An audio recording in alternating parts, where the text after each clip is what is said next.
This is an after-school program podcast. Welcome to the Home Studio Hangout podcast, where we explore what it's like building, running, and working out of a home studio with your hosts, Joshua Matotek, Andrew Simmons, and many guests in different areas of the music industry.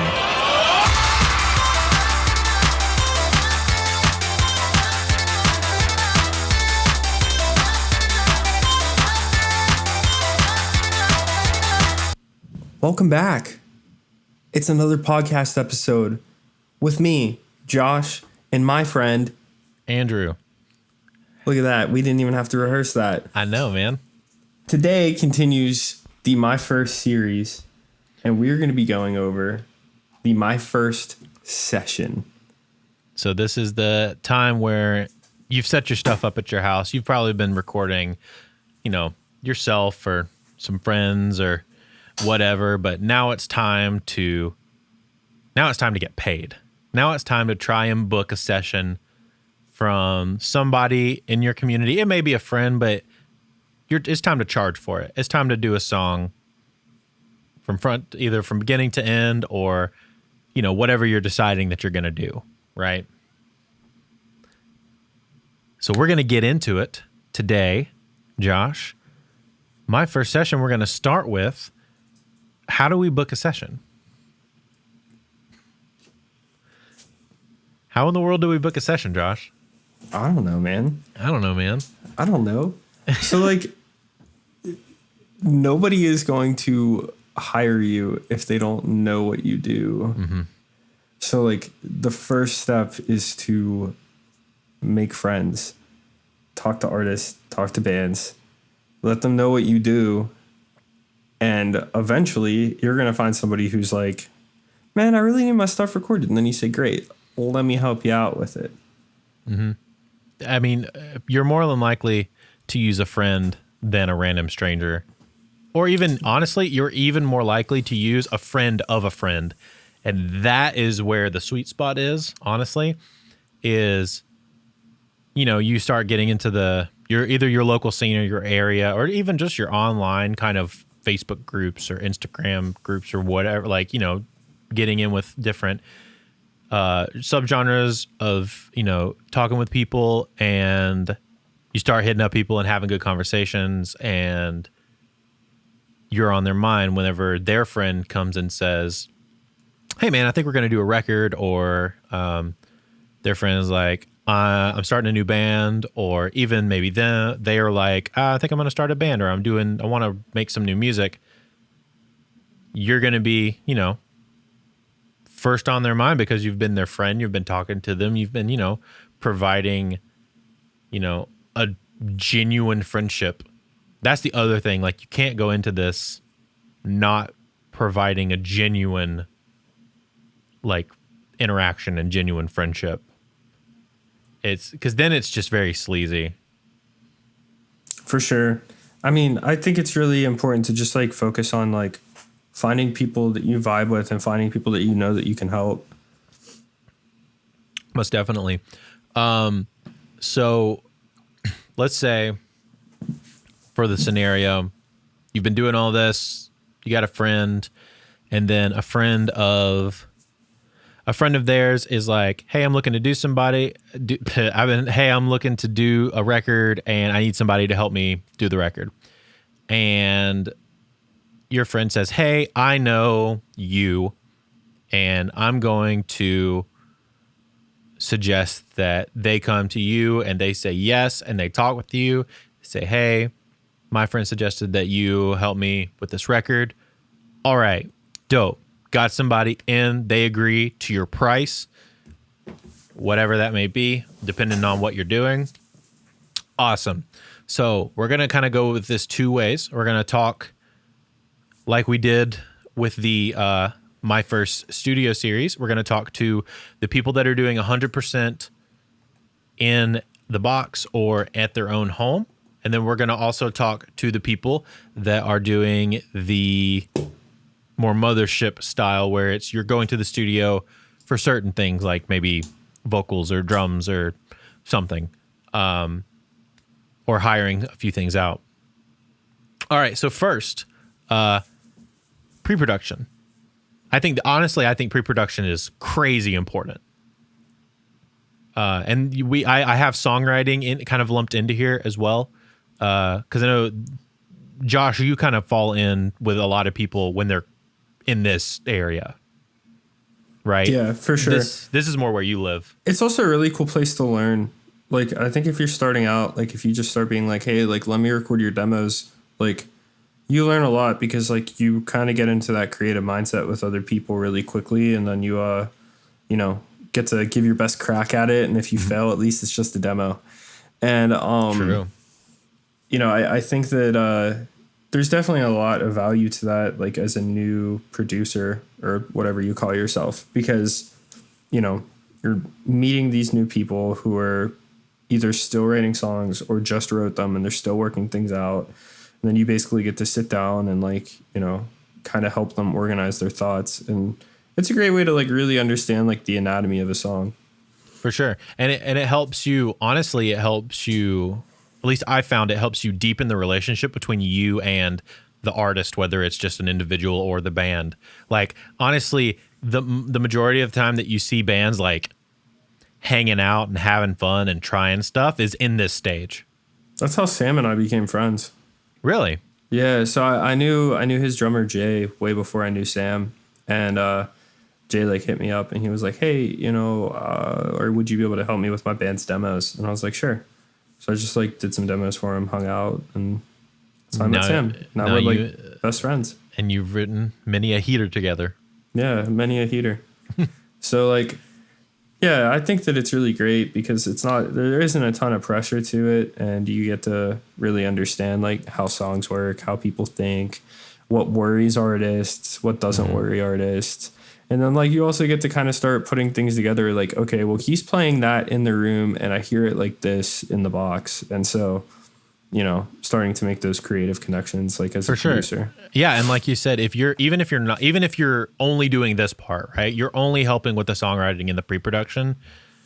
This is a really good place for the really new people to start. If you're just getting the client to come in and help them track ideas and get a bunch of stuff down, and you say, "Yeah, I'll help you per song," get these demos out so you have something, so that whenever you do decide to go to whoever for final tracking and everything, they have at least a good working project to start from. It's a much clearer idea. You're doing a really big service and actually helping the band or the artist convey their ideas to the engineer that they're going to go to later if it's not you, right? Like, that's a huge deal, at least in my book. Like, from a guy that's had people come with demos, like if the demos are really good, it helps me. It makes my job so much easier because then I can immediately say, we need to change this. We need to change this. I know exactly what they're going for. Or sometimes these pre-production tracks are really, really good. I don't want to change a bunch of this. I just want to add more to make it better. Yeah, I mean, must be nice. I either get people who don't have demos or they are like, I'm being hired to add things in that should have been in the demo. Yeah. So that's where I'm at. Hey man, but I mean that's like really the two of us, right? Like those are all of the different possibilities of artists that you could get. So I think right there's a good place to start. Once you've kind of graduated from that, let's move into, okay, you're getting the whole project with this band, right? Or you're just getting the tracking of the band. So tracking's very interesting because it can be, we talked a little bit about this in the My First Studio episode, but the My First Session episode tracking, we're going to go a little more in depth on the two models that I talked about. Okay, so let's start with the more in the box tracking. Really, it's all about getting, for guitars and bass, if you're tracking those for real, getting really clean DIs, really good takes of everything as far as your acoustics, making sure, You're eliminating string noise. You're eliminating stuff like that. And I would almost argue that making your vocalist comfortable is a little more important than making the room that they're in sound perfect. Yeah. Would you agree with that? Yeah. Because I've worked with great sounding vocals that sound that like they were recorded very well, but the takes just lacked, I don't know, that like conviction in the performance. You know what I mean? Yeah, they sound like a bad actor. Yeah, that's a good way to think about it. Yeah, they're playing the part too hard or whatever. I would rather somebody stand in a room behind a producer with an SM7B holding it and give me a really good take than use a 421 in a room that's really well treated for vocals and give me a okay take. A 421. I mean, not a 421. You know what I mean? My voice box is a tom. Voice box is a tom. They start to sing and it's just doom, doom, doom. Oh, that's funny. Dude, no, that's how it should be. Anyway, you know what I mean. But yeah, I would rather, you know, them use $1,000 mic I would rather them not use $1,000 mic in a well-treated room and the vocals be the takes be boring than, you know, people give me something to work with as far as like the emotion behind it. Or hear me out, a $3,000 mic while they're sitting on the couch. Hey, dude. Yeah, the Billie Eilish. No, that's the move, dude. Like, yeah. I don't know. I think it's silly to like put people in a booth. No, we what was it? I think.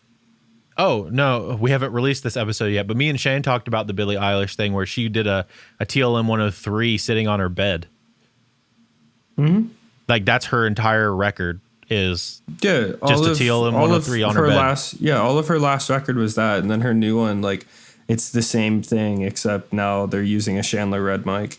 Yeah, exactly. But I think she's still holding it, and I think she's still sitting on a couch or a bed or something. And yeah, wouldn't surprise me at all. Yeah, I know, right? It's like, okay, cool. Like, do you? It works for them.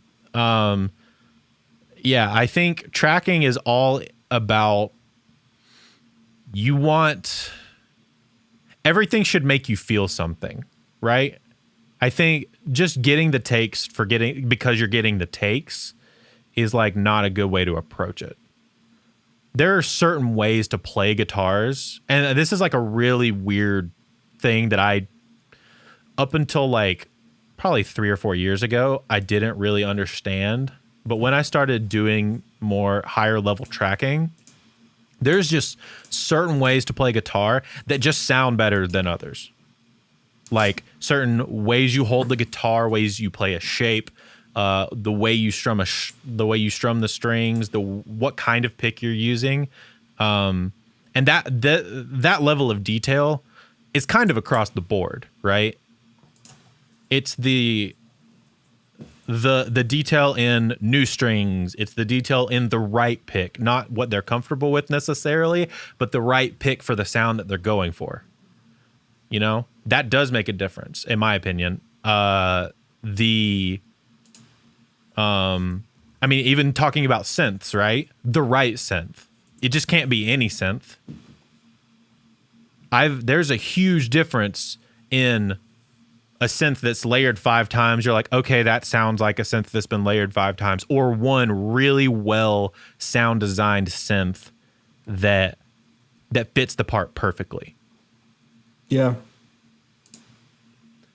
I think with tracking, you're just really focusing in on the details. And if you, I don't know. I mean, I say that, but then like we hear stories from friends where it's like, yeah, pop records were recorded on an Apple like AirPod mic or like yelled into a MacBook Pro, you know? Like it's the MacBook mics are kind of good though, so yeah, that's true. They are. Like the Static Dress. I don't know if you know that band. The Static Dress They're a band from the UK that's like a newer like post-hardcore band. A couple of their songs were fully tracked through an Apple like AirPod like microphone. And it just sounds really, it's got a unique, cool sound to it. I'm sure there was a lot of stuff, like a lot of things that had to be done in post to make it sound even full. talking about like how on bigger records, like they clean all the vocal tracks. Like it's crazy. Like imagine precisely engineering like Drake's vocal on like a $30,000 vocal rig, and then like someone still had to like RX it for like all the little things. Yeah, dude. I mean, yeah, that's true. Like, yeah, that stuff does get cleaned a lot whenever they get sent, especially at that level. You know what I mean? So it's like we say, at least I say, like, I don't want to speak for you, Josh, but I say like focus on the details, but also don't focus on the details. You know what I mean? It's like there's a balance there. I think when you're like, I mean, if this is talking to people who are starting out, like I think it's the biggest thing is just like do it as many times as you can, and then you figure it out as you go. Yeah. Like I would say, set yourself up to succeed, and don't settle is the best way to say it. Yeah. You know what I mean? Don't settle for bad takes. Don't settle for okay takes. Like if the take works great with an Apple AirPod microphone and it just works, cool. Awesome. That's what you're going to use. If it works on an SM7B, cool. If it works on a, I don't know, U87, U47, something much more expensive than that, like cool. If that's what it takes to get what you're looking for, then awesome. Mm-hmm. But I would just say don't settle for like using whatever because 100%. It's there. Yeah. Does that make sense? You cool with, you tracking with me on that? So with the other side of that, with tracking with other people, this is at least my opinion. I don't know how often you've tracked with other people. As far as like going to another studio to track, Josh, I don't know how much you've done that. That's pretty much all I do anymore if I'm tracking people. Yeah, that's true. No. I mean like, so going to somebody else's studio to track drums where you're not engineering.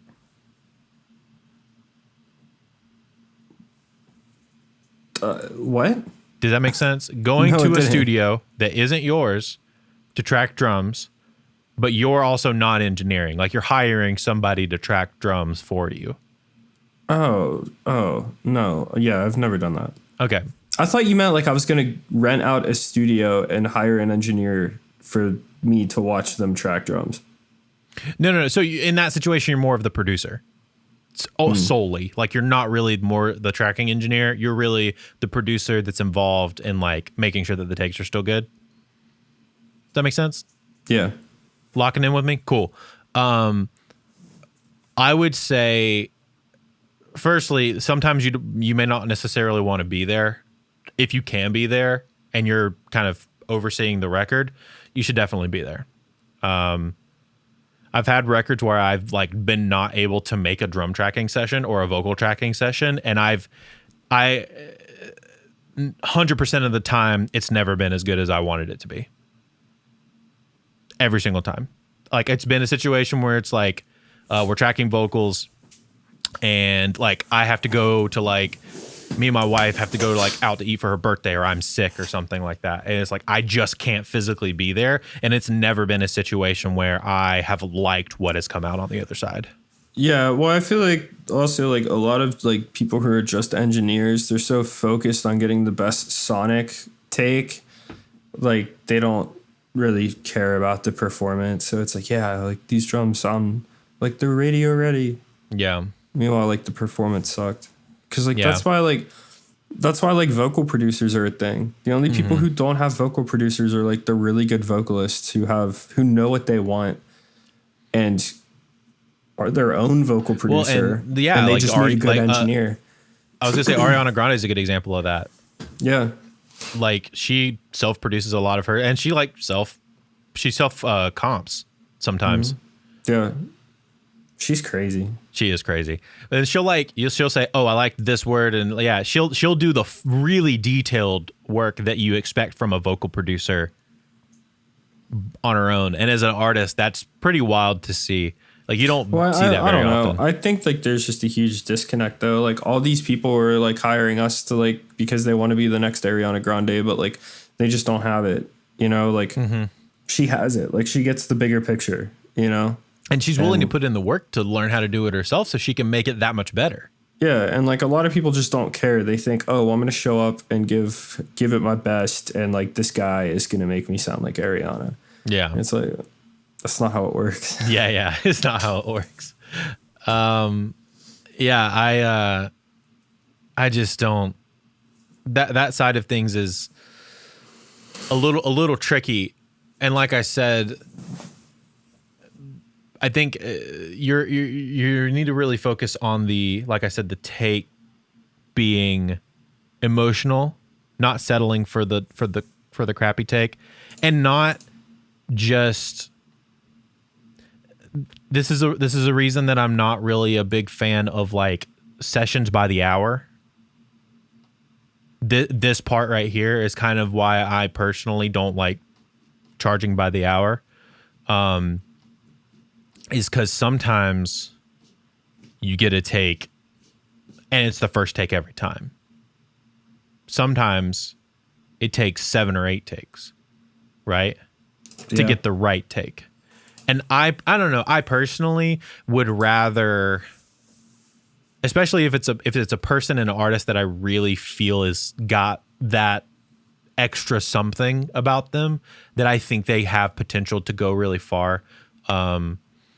I really want to make sure that I'm exhausting every opportunity for it to be the best that it can be. And that's across the board with the tracking side of things. Like that's with the drums, that's with the vocals like we've been talking about, that's with the guitars. Like rushing guitars and vocals is pretty common in the more rock and metal world, right? Like it's like, okay, we're going to do a 3-day drum session on one song, but we're going to do like a half a day vocal session on one song. You know what I'm saying? It's like, that doesn't make sense in reality. Like that's not how most people in the larger popscape do things. They spend months on a vocal, making sure it's exactly right. And I don't know, maybe that's just me. I don't know how you feel about it, but me personally, I would much rather just make sure that it's right from the get and just spend the extra time regardless of the money.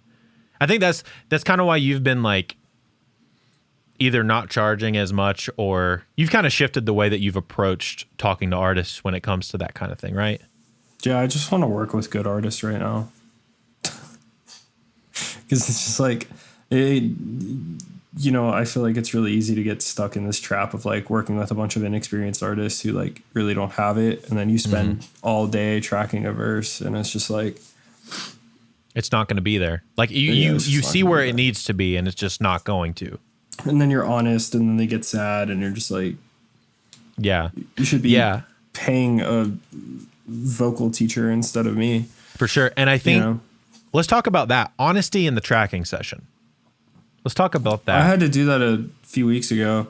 This artist showed up to track a song and they were like, by the way, I didn't write any of it. And I was like, all right, so we're going to write it here and then you're going to track it real quick. Cause like I can do that. Everybody else I know can do that. But like some artists just can't do that. Mm-hmm. And like he tried and I just looked at him. I was like, we're going to have to do this another day.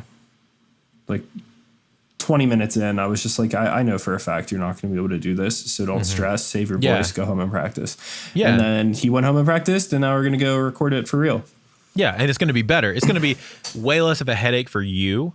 It's going to be way less of a headache for him. And he's not going to feel like he's wasting his money or time,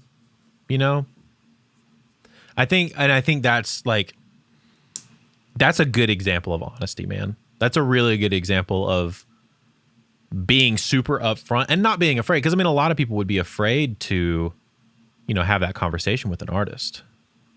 They don't want to piss them off.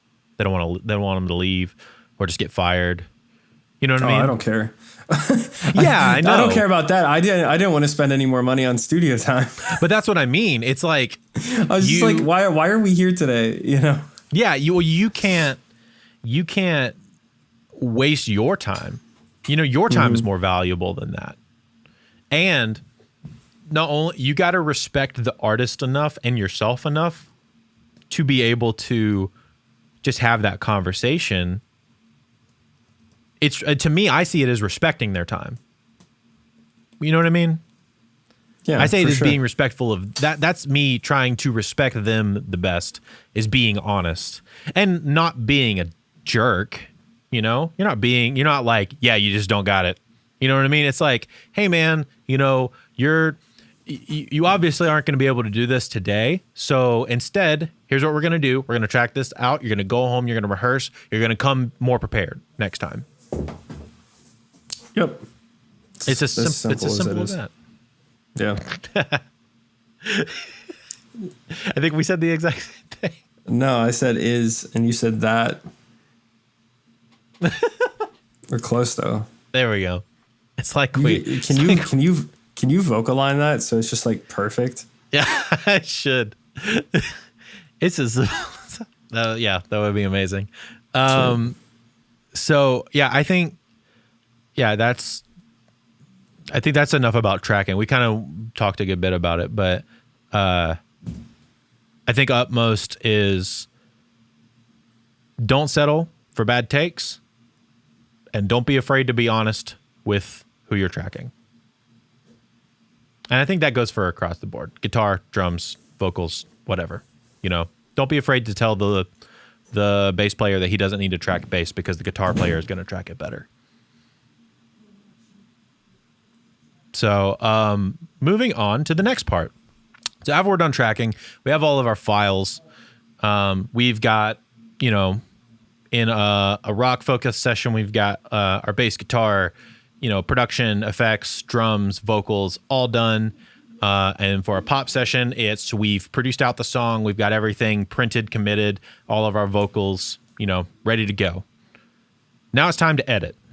So let's do it in the sense of a pop song first, because I personally think that there's a lot less editing that's involved in a pop song than on the other side, on more of the rock side. So, oh no, man, I'm gonna go out on a whim and say it's about equal. You think so? I guess, yeah. I guess with as many vocal layers as it was required in a pop song. Well, I mean, there's that, and then you also have there's a lot more automation in pop music.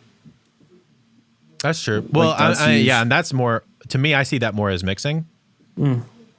I'd consider it like editing, production / mixing. Automation can happen anywhere. That's true.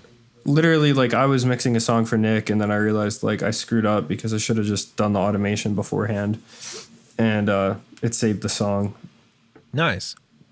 And I think that editing is probably the most important thing that you can learn to do correctly. Whether it's just cleaning up vocal takes or the best way to tune vocals for you. Recently, probably almost a year ago at this point, I bought Melodyne because I was I'm just missing something, and then I never used it. I hate Melodyne. I hate it so much. It doesn't make sense. It doesn't sound good. And then I didn't like Very Audio in Cubase anymore because it just wasn't enough. And so I finally just updated Autotune because I would always use graph mode in Autotune, but it just gets really buggy on the older version. So I finally updated. And to me, it didn't sound good on the older versions. And it's game over, dude. I just wait for it to listen to the whole track, and then I make some notes, and then I fix 3 things, and it's game over. It's gravy. Yeah, there it is. I'm the king of vocal tuning now. I have my route with Melodyne that I do because I know you don't like it, but I think it sounds really good. I think it sounds really clean. I use Autotune after it to clean it up. Yeah, I also work on music that tends to be a little bit more hard tuned. Yeah, but, I don't. So yeah, that's kind of I think that's really the difference. Is a lot of the Melodyne stuff is more trying to keep it true to the original source. So especially if your takes are really good, Melodyne makes it super easy, right? Obviously, auto-tune graph mode is going to be super easy too. It's just going to be a little bit more. You can get a little bit more heavy-handed with auto-tune and graph mode and stuff. I would say something to think about for those that are listening, that you're like, I'm not 100% sure that I want to be tracking. I don't necessarily like working with people in that capacity. Editing is a great way to get your foot in the door for a lot of different people, man. It's also grueling. Like depending on what it is, like if you have to edit drums all day, like rip, like. I mean, yeah, but you could love it. You don't necessarily like it. I can't stand editing drums. Chris Davis loves editing drums. Honestly, I'm about to outsource all my drums to him because he loves it so much. Is he okay? But like, so, and there was a dude from Atlanta that got to work on a Opeth record because he just edits drums really, really well. Like, yeah, like everybody has their thing. Exactly. But to me, if you're good at it, it's a good way to get in the door with other engineers and producers or bands, right? Yeah. Same for vocals. Clay's an amazing vocal editor. Crazy. We were literally just talking about him in our chat right before we hopped on.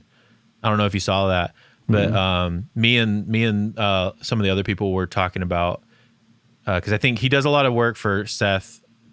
Seth has bands or artists send stuff to him to tune, or Seth will get him to do it for him whenever it's something that Seth is mixing. And then I think a couple of the other people use him as well. And like I've started using him because he's just so good. And it's the turnaround time so fast, man. He's like got a 24-hour or less turnaround window for 30 tracks or less. For like, it's crazy. Dude can churn it out so quick and so good. And it you better bleep out his rate. I probably will. For beep, yeah. I'll let him say his own rate, but no, I mean, he's gotten a lot of really good gigs just because he's good at editing. You know what I mean? Yeah. Like, and then like you have a lot of guys who are like in-house engineers and stuff, and like they also have to be really good at editing, and they have to be fast and all that stuff. I mean, these days, being a tracking engineer is you kind of need to know how to edit. And the same on the other side of being a mix engineer. I can almost guarantee, I mean, I've edited stuff that I shouldn't have needed to, you know what I mean? But like sometimes a snare just doesn't fall right, and you gotta like make sure everything works. You know, maybe the kicks are off in a part and you need to re-edit it, or just a vocal is just not tuned right. That's happened to me a bunch, where it's like somebody was tuning vocals and they just missed they missed like a section or something, right, on a vocal, and it's just not auto, it's not vocal lined, it's not tuned, it's just kind of wonky. So I just go through and do it real quick. Saves my time, you know. There's a little buzz there. Oh, I didn't hear it. Yeah, it was weird. I think, but like I said, it's a really good way to not only save yourself time on the tracking end, but in the mixing end, but it's also a way to get yourself in the door with other artists and producers, and a way to make money starting out that is pretty low effort. You know, you don't need much.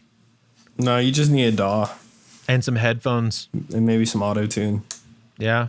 You could do like it $20 a month if you don't want to buy it all up, right? Yeah, that's what I'm saying. Like they have the auto tune monthly rate that you can get the graph mode, and it's what a lot of people are using. And you can get, bro, you can literally do $80 for Reaper. You can do $20 a month for auto tune graph mode. Literally have a MacBook Air or something like, you know, equivalent that small, right? And your AirPods or some wireless headphone or just some headphones. You'd probably need RX too. Maybe, but maybe not. Maybe you don't need it. Maybe they want to RX it on the mixing end. Bro, I don't know a single mix engineer that would want to RX something. I mean, I do. I RX my own stuff. Yeah, I don't necessarily trust people to do that correctly. Yeah, like in my opinion, like if you're sending something out to mix, like what you're sending out is what you're getting back, just better. Yeah, and like, I'm fair. But I mean, I think it depends on the situation and also the genre. So like pop, it's normal for the vocal editor to RX everything and clean it up, right? In rock, it's not so much. So I think that's more genre specific. But even then, like learn to RX. Yeah, I mean, that's not that expensive, man. I don't even know how much it is. I'm looking up how much it is with my discount right now. Do it. Like I think you can get RX Elements for pretty cheap. Yeah, because I just have Elements, but there's a few things in the full version that I kind of really want right now. Yeah. Okay, so if you want the whole post-production Suite 5 upgrade, it's like $2,000. The advanced upgrade is $1,000. But is RX that all Elements it is? It's just Elements or advanced? Elements is like super cheap. This kind of makes me sad. I'm not going to lie to you. Elements is like, I want to say it's less than $50. Or at least it's frequently on sale enough that it's less than $50 are they running with packages and stuff like that. Yeah. But you can get, I mean, really, RX Elements will do the job. You get that, you get auto-tune, you learn to hand align, or you buy Vocaline for $100. You could make that money back with one project. With one full-length record worth of songs, 9 to 10 songs, you could make your money back on that, charge $50 per song. Oh, I found it. There's a standard version. Got you. Okay. It's $400. Yeah. So, I mean, and that's really, they run sales so often that you're probably going to be able to get it for less than $400 for pretty regularly. You can make some good money doing that, especially if it's something like, I don't want to do my job anymore. I just want to work on music, right? And you're driven enough to just do editing, go for it. In drum editing, same thing. All you really need is a DAW and like Massey DRT to make sure you can do like triggers, like MIDI triggers, and that's $100 plugin. That's it. So, you know what's actually kind of funny right now? Because of like the plugins that I have from Isotope, it's actually cheaper for me to just get the full music production Suite 4 than it is for me to just upgrade RX. That's funny. Like Isotope is sick with the discounts. So yeah.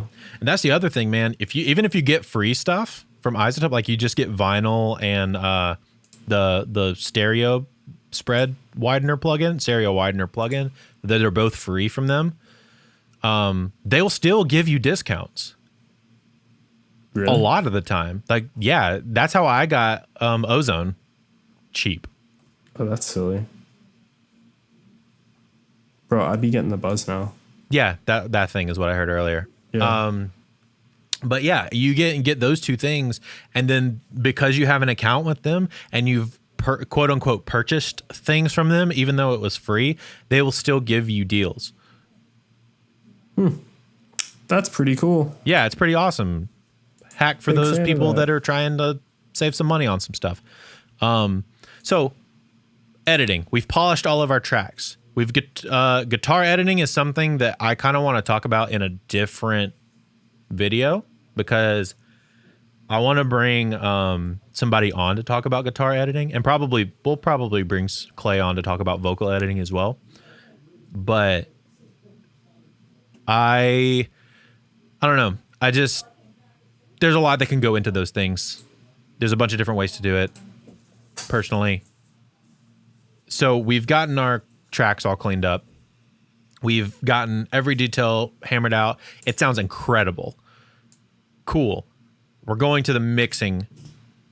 Now, I don't necessarily want to talk about the actual process of mixing like we did more so on the editing side of things. Because that's kind of subjective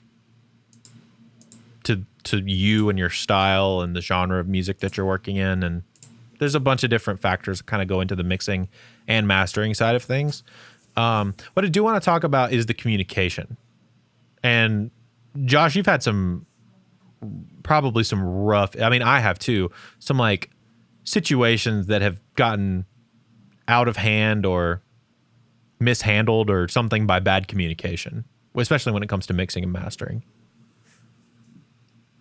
I mean, unless if you name drop, I really can't tell which ones. Well, just like in general, like getting a laundry list of notes, not communicating how being told I need to gonna make the mix sound like the demo. Yeah, exactly. It's like it I don't know. There's a bunch of communication things that can happen even before you get to the mixing stage, or if you're just mixing, even before you receive stems from a client, right?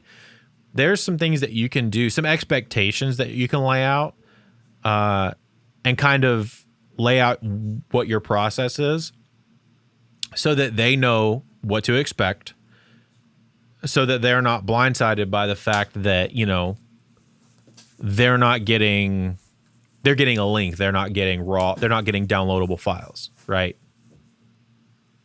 So that they're not texting you notes in the middle of the night or Facebook messaging you notes like while you're working on other stuff, or you're not even at your computer. So they're not like Facebook messaging you and then you get back to your computer and you have 5 million notes. And then also, hey man, you get that? Hey man, you get that? Hey, and also this. Oh, and also this. And then the funny conversation with the band. And then you've lost like half of your notes. You know what I'm saying? It's like handling those kind of things well, I think, is something that people don't necessarily think about. Yeah, for sure. And like, I don't know, a lot of this can just be avoided if you just like vet who you're working with. Like what I mentioned earlier, like I was doing an artist a favor. I was like, hey, I like your work. Like, let me mix this. Like, it'll be fun, blah, blah, blah. And he was like, sick. So we go ahead and do it. And then I get an email of mix notes, and every single song he just said, study this mix and make it sound just like this mix. And it was literally a SoundCloud link to the demo. And I was like, why? And so I was just honest. I was like, why are you having me do this? If you want me to make it sound like your demo, why don't you just put the demo out? And then they ghosted me and never responded. And it's just like, yeah, I think it just comes down to being like super blunt about your intentions and being super blunt about like the project and anything else. And like, then you'll never run into issues. As a rule for me, I never take revisions over text message. Or Facebook message. That's just a rule for me. I try to not take them over email. I tried to not send Dropbox links anymore since I started using FilePass. Just because, dude, it's so much easier. FilePass is a system where it's similar to SoundCloud in the sense of like you upload it and it gives you like the waveform and you can drop comments on timestamps and stuff. But I don't know. It just, whenever you drop a comment, it essentially turns your notes that they give you on your timestamps into a to-do list for you. So it's easy to keep track of and you can reply and all that kind of stuff. And it's lossless streaming. So like sometimes Dropbox does weird compression stuff, which I didn't realize how massive that was until I A/B'd FilePass and Dropbox in the same system. It's crazy how like I did it on my phone, I think in the car. There's a way to turn that off. You just like add like an S at the end of it or something like that. Yeah, I just don't want to have to deal with it. But the list building part is kind of what saves me. And Dropbox also has comments. Huh? Dropbox also has now a comment it does. section. It didn't whenever it didn't whenever I started working with FilePass. And you know, yeah, FilePass is sick. The paywall is really dope if you're like selling beats and stuff. Yeah, that's the other thing. It's really cool for beat selling or for production notes, things like that. Things where you're like, I don't necessarily want to send them the track yet, but I want to, put it behind a paywall, and whenever they feel like they're ready to pay for it, they can pay for it and access it then, right? Yeah. That kind of stuff is really cool. So if you're interested in that, look into it. But I just, as a rule, have stopped taking mixed notes via any social platform or text message. I'm so bad about replying, and I'm so bad about losing stuff like that as is. I'm just not trying to do that with work if I can help it. That makes sense. I don't know how you normally do stuff, but you're more so in the songwriting side of things. I don't know how much you're actually mixing stuff anymore. I mean, I just ask for people to email them to me if they can.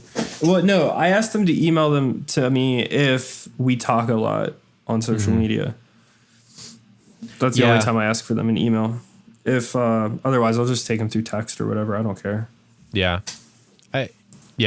If I'm taking it through email, I normally grab it all and I'll drop it into either Evernote or Apple Notes, depending on what I'm using, and make a checklist out of it in there.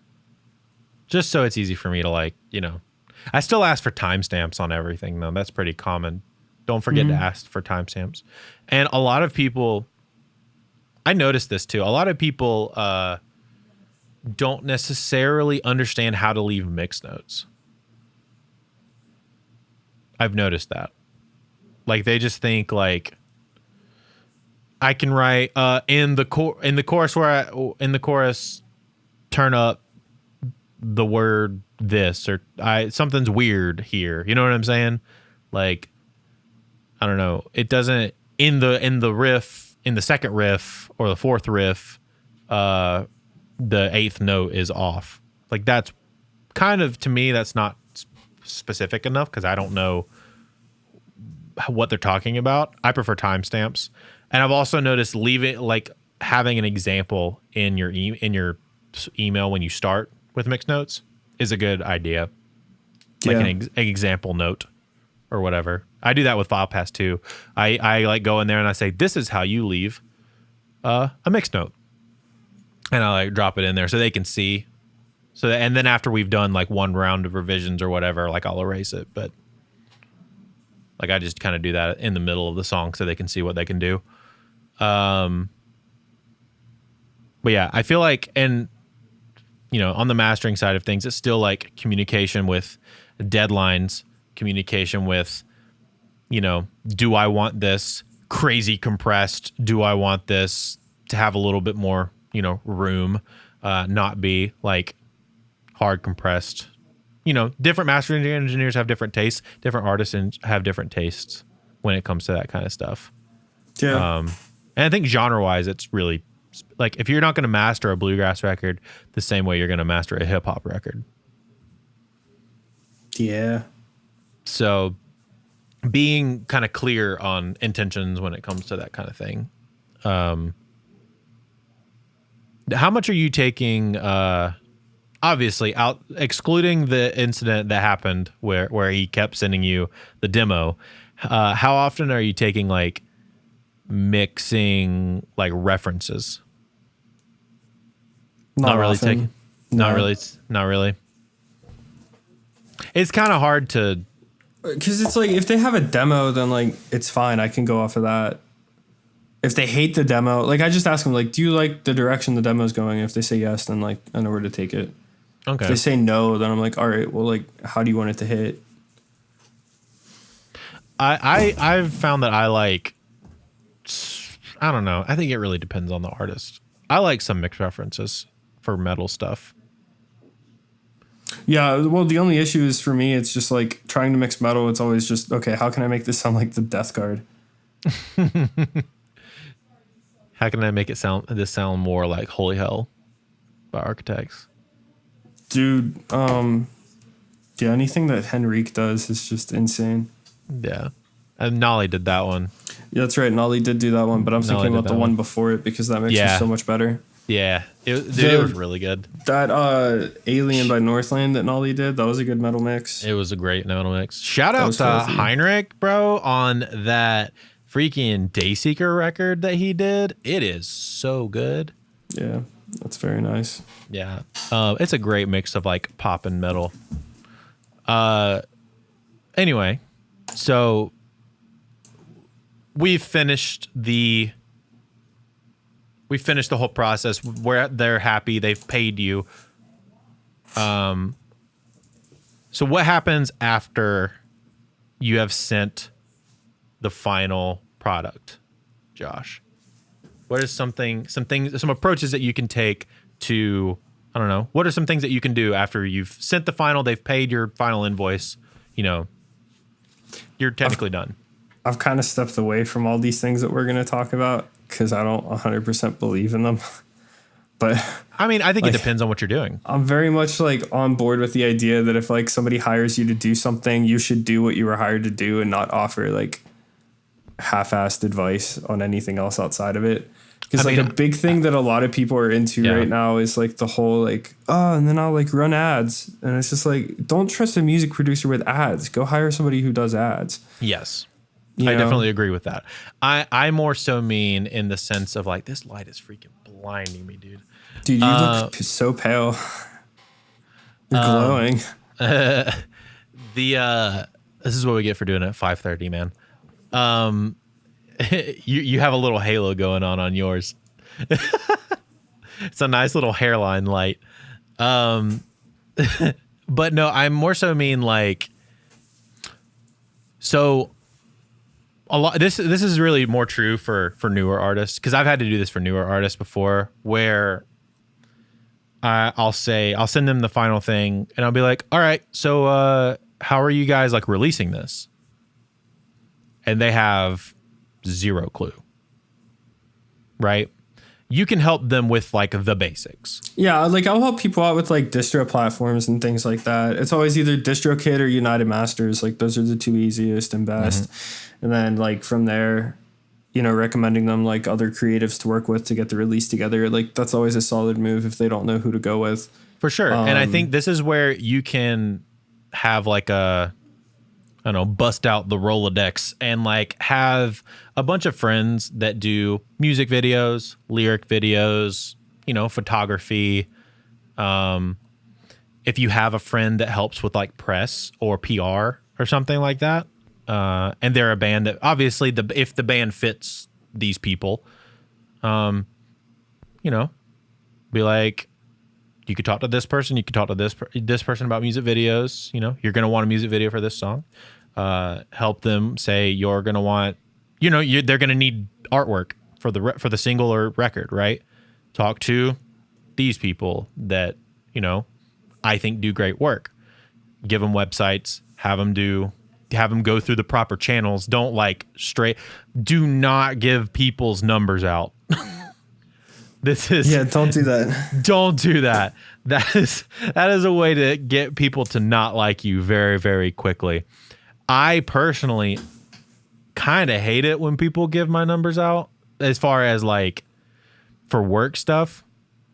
I would rather people go through the proper channels because I have like ways of tracking progress on stuff when it comes to that.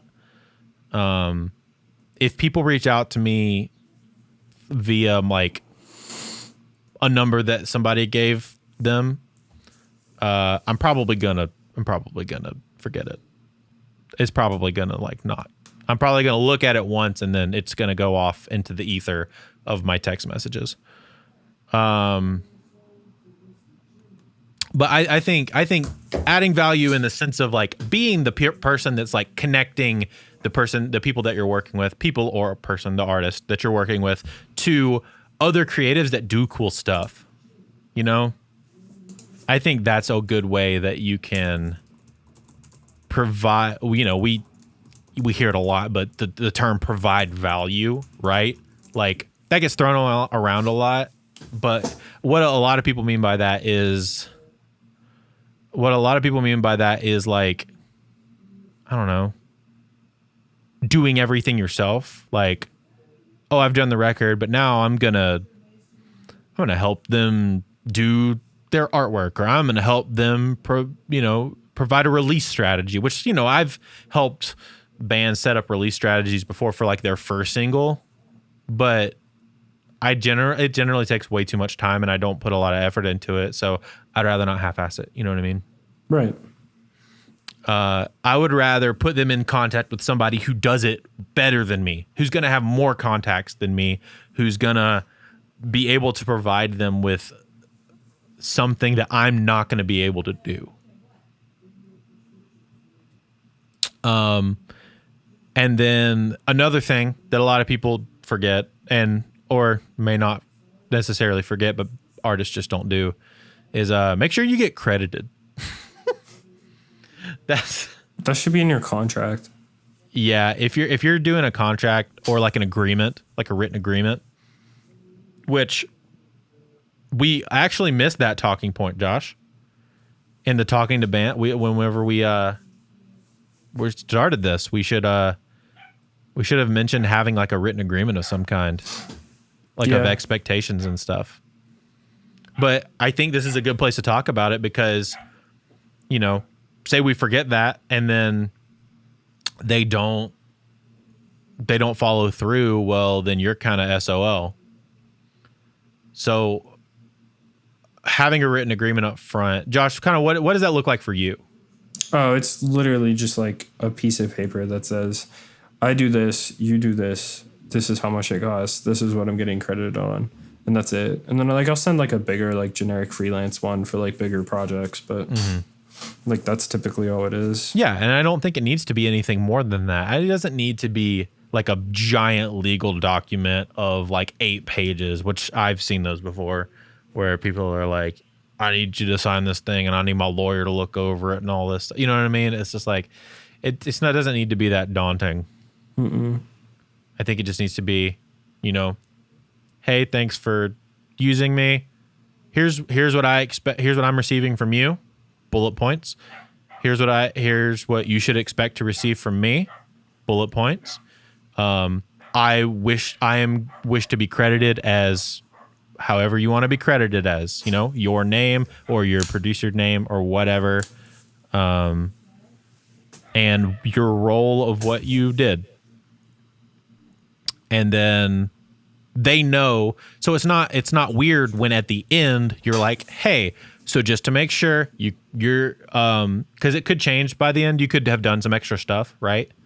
So I like following up at the end and saying, hey, per what we said in the beginning, just make sure to credit me as this, and also make sure that they have your socials so that they know to tag you. And they may not think about it at the time, but if you've talked about it beforehand, they'll be like, oh, we need to tag him in this. You know what I'm saying? Mm-hmm. And people aren't trying to, at least generally, people that I've worked with aren't necessarily trying to shaft you when it comes to not tagging you and stuff. They just don't think about it. Most of the Definitely. time. You know what I mean? Yeah. I think they're just trying to do their thing and they're just not thinking about. But if you've had that conversation with them at the end of the project, they're like, oh, well, he was really clear that he wanted us to make sure that we tagged him in this stuff because, he also wanted to be able to share it and all of that. It will make sure that it gets on his story and be able to share all of the stories. And that's just good for everybody. That just makes the content go further.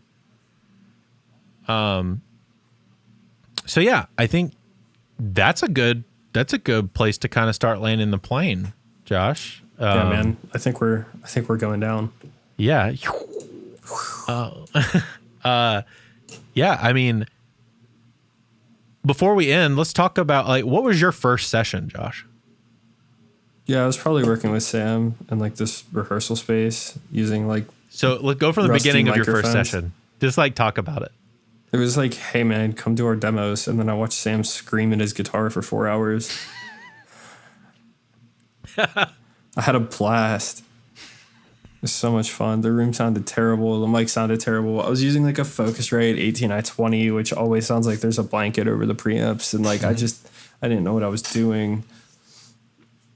And then they were like, well, why doesn't it sound like Will Yip did it? And I was like, bro, I don't know. Maybe it's because Maybe because I'm not Will Yip. We used like 3 dusty mics inside of this weird rehearsal spot. That's awesome. And that's how like a lifelong friendship was built. Dude, heck yeah. So funny thing, the first session I ever got paid to do, right, was actually my brother-in-law's. Oh, that's cool. Yeah, it's really weird. It was before him and my sister were dating. He had like a Switchfoot-esque like kind of alt rock band, and they did like a 3-song EP at the church I was working out of, and the one of the guys that I was learning under, he brought them in and he was kind of working on it, and he let me take over the project, and he was like, yeah, I got paid $100 a song. I mixed the whole thing.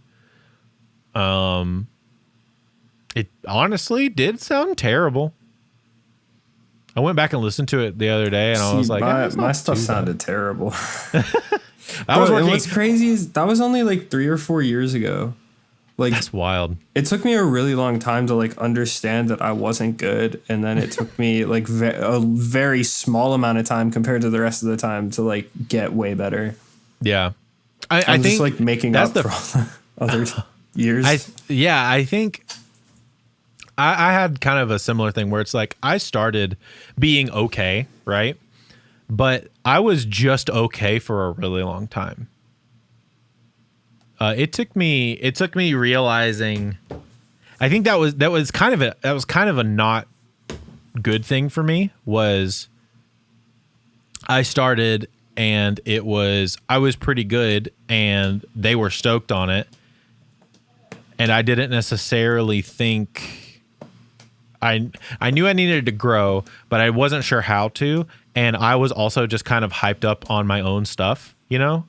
I think the biggest problem for me is that I thought that like I could get better if I just like learned how to like process things the right way, and then I quickly realized like, hey, what if you just like stop recording things badly? Dude, the time that when you realize that pre-production and the tracking time, if you can really get the song sounding like as close to the final mix in those areas, right? You're going to get much better products. The earliest it sounds like the record, the better that record's probably going to be. 100%.